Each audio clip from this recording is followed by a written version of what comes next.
From our studios in Pretoria is Professor Tinyiko Maluleke to discuss the history and the next phase of the ANC. Prof, thanks very much for joining us. Always a pleasure to have you on the program. The pleasure is mine. All right, so 107 years old, the ANC today, and they're talking about unity. Is that a surprise that a party so old would be talking about unity at this time? Well, I suppose unity is always a necessary ingredient for all organizations, especially organizations as old and as large as the ANC has become over the years. What is remarkable, though, is that 25 years ago, 24 years ago, the leaders of the ANC spoke about uniting the country more than they spoke about uniting the party. So it tells you that some things may have gone a little worse for the party than they were, say, 24, 25 years ago. Because now, when the word unity is used, it is used almost always in reference to the party and very rarely in reference to the country, its people, as well as its institutions. This conversation always happens where people talk about liberation parties transitioning into governing parties. It's 24 years down the track now. Do you think that that transition has happened, or work still needs to be done?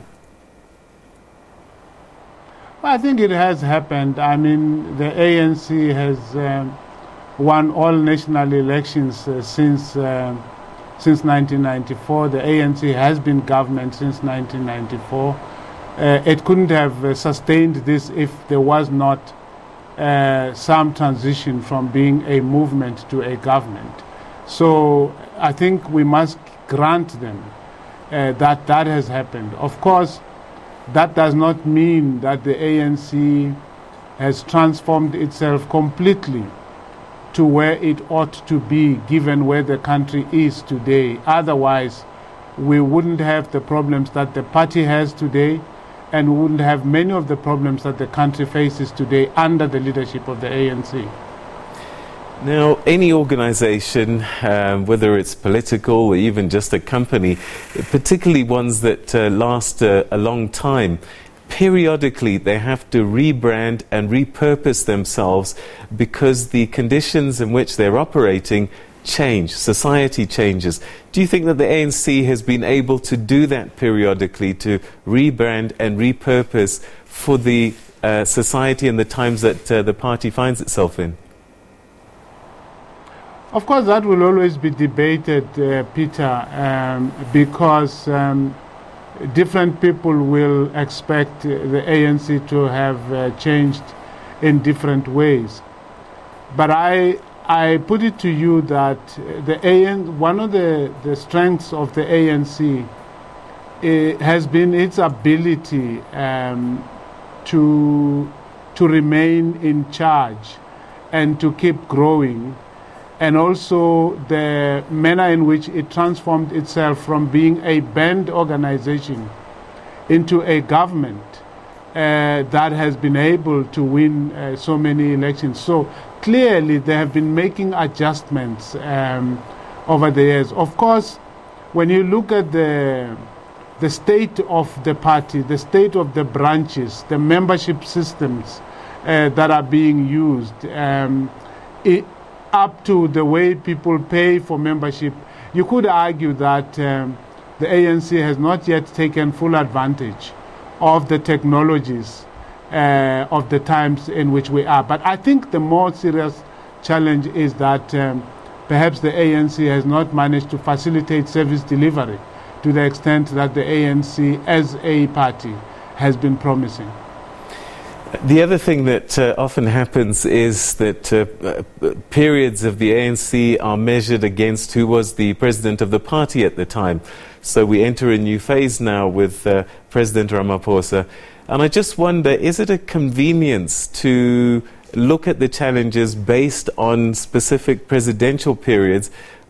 I would imagine that there are overlaps in some of the issues from previous presidencies coming into the next ones? Oh yes, I mean there are overlaps.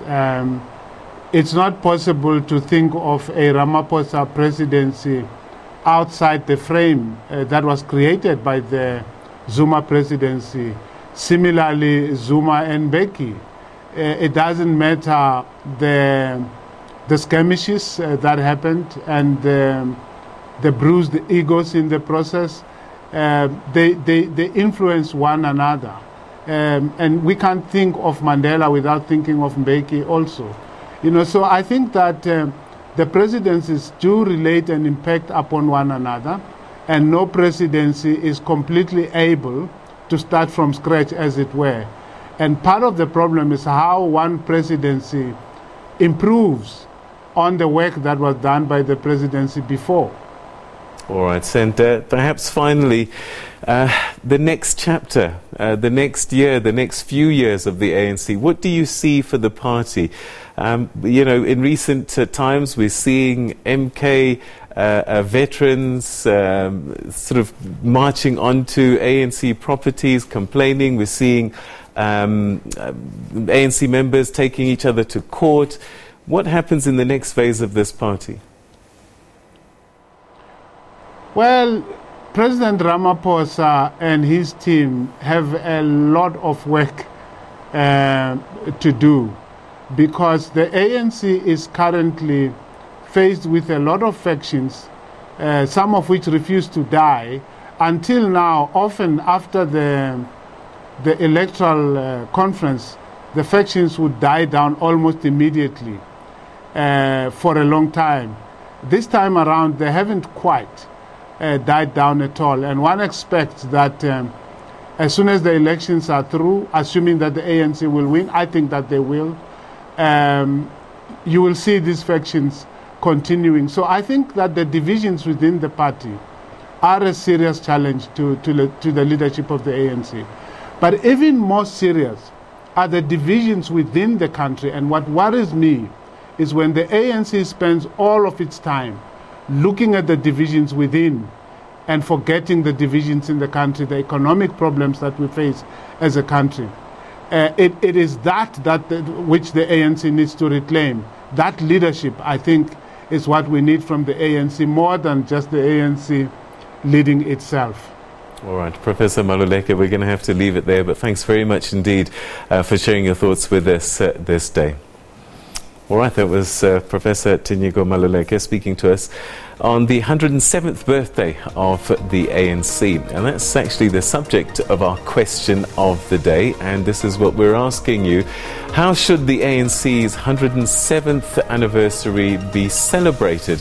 Send us your comments at SAtoday_SABC, or you can now send us your voice notes to 081 732 8421. We look forward to hearing your thoughts as well as reading them, and we'll share them with you a little bit later on.